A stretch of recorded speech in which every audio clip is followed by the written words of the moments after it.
Rugsėjo mėnesį į Prienų Žiburio gimnaziją atvyko Comenius projekto individualus mokinių mobilumas dalyviai. 3 moksleiviai iš Italijos ir 5 iš Prancūzijos apsigyveno prieniečių šeimose. Pakalbinome atvykusius užsieniečius ir paklausinėjome jų apie pirmosius įspūdžius Lietuvoje. Where are you from?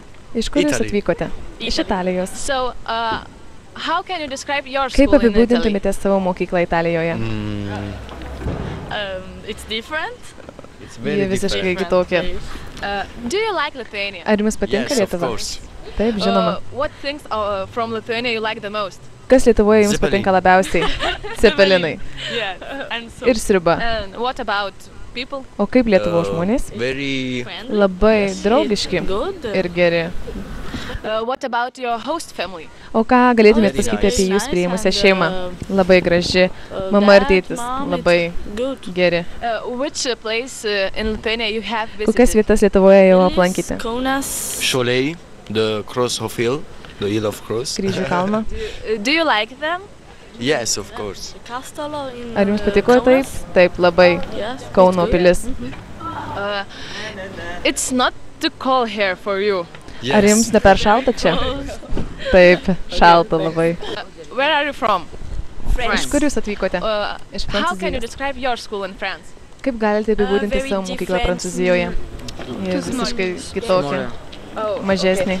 Do you like Lithuania? Ar jums patinka Lietuva? Taip. Which things from Lithuania you like the most? Kokie dalykai Lietuvoje jums patinka labiausiai? The weather.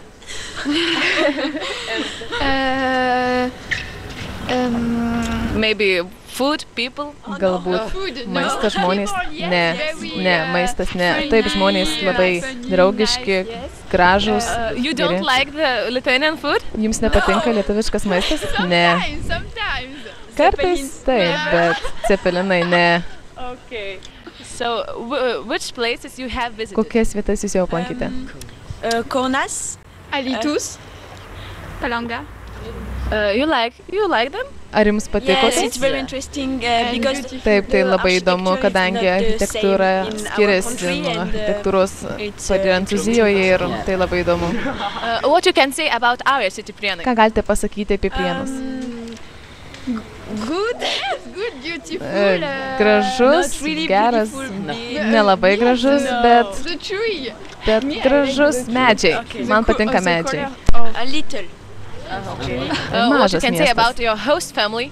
Ką galite pasakyti apie jūs priėmusią šeimą?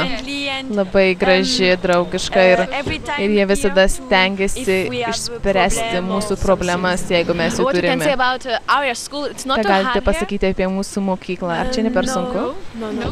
Ne. And what about weather? It's not too cold. Ir kas yes, about it's cold, but orą? we Ar like čia ne it, per šalta? uh, Taip, good, šalta. change. Bet tai Yes, gerai, change. nes metų laikai keičiasi. About schools, ours and yours. What's Ir what's apie different? mokyklas, mūsų ir the jūsų, kas timetable? skiriasi? Yes, because we Pamokų have not tvarkaraštis? technologies, art, music. Kadangi mes neturime technologijų, dailės, muzikos, pas mus matematika prancūzų, anglų ir jūsų anglų lygis yra daug geresnis But negu pas it's mus good that, Prancūzijoje. we have, Bet tai arts, or gerai, not? kad mes turime menus ar ne. Taip, kadangi kai mes būname liūdni ar tiesiog norime pailsėti, tai labai gerai. And in France we have to work all the day. Ir Not Prancūzijoje mes turime spūstis kiekvieną dieną. ne tik ryte. And it's Mes better baigėme here. mokyklą apie 5 valandą ir daug geriau čia. Kaip sugalvojai priimti užsienietį? Sužinojau apie šią galimybę. Taip pat keli mūsų draugai buvo išvykę praeitais metais į Prancūziją ir iš tikrųjų labai sudomino šis pasiūlymas ir taip ir sugalvojom. Tas pats klausimas. Tai aš tai tiesiog pagalvojau, kad aš pati labai noriu išvykti, kad tai labai gera galimybė ne tik išmokti dar vieną kalbą, bet ir pažinti kultūrą ir galų gale pačiai apie save daug sužinot. Ir paskui pamaniau, kad ir čia gyvenimas kartu su užsieniete irgi yra labai naudingas ir įdomus dalykas, tai taip ir sumaščiau. Kaip reagavo kiti šeimos nariai į tavo sumanymą priimti užsienietį? Iš pradžių šiek tiek gal bijojau, buvo tokie nedrąsiai sutiko tam, bet dabar viskas gerai, visi džiaugiasi, kad pas mus gyvena italas. Mano tai apsidžiaugi. Aš atėjau ir pasakiau, aš įsirašiau į šitą projektą, įsiregistravau, tai va dabar atvažiuosiu iš Italijos, žmogus sakė, o gerai. Kokius pastebite skirtumus tarp mūsų ir tarp jų? Labai daug. Pirmą pradėsim nuo maisto, antrą nuo to, kad mokymosi sistema yra kitokia, pats bendravimas tarp žmonių kitoks. Tarkim, italai ir prancūzai jie yra šiltesni žmonės, aktyvesni, o lietuviai lėtesni ir panašiai. Kaip manai, ar verta dalyvauti tokioje programoje? Taip, manau, iš tikrųjų labai verta. Nes tai yra puikia proga pažinti kitą kultūrą, kitą kalbą ir iš tikrųjų yra labai daug naudos. Ne tik išvažiuoti, bet ir priimti į savo namus. Kaip sugalvojai dalyvauti šioje programoje? Pasiūlė istorijos mokytoja ir tada pamaniau, kad būtų visai linksma, nes mano draugais buvo išvažiavę pernai metais. Ir pagalvojau, kad būtų visai smagu 3 mėnesiam atsiplėšti nuo Lietuvos ir nuo visos įprastos rutinos ir biškį pakeisti aplinką. O kaip reagavo kiti šeimos nariai tavo pasakymą, kad tu dalyvausi? Tai aš pasielgiau panašiai kaip Miglė, pasakiau, kad aš užsiregistravau ir tada sakė, nu tai ką mes dabar padarysim, jau užsiregistravai.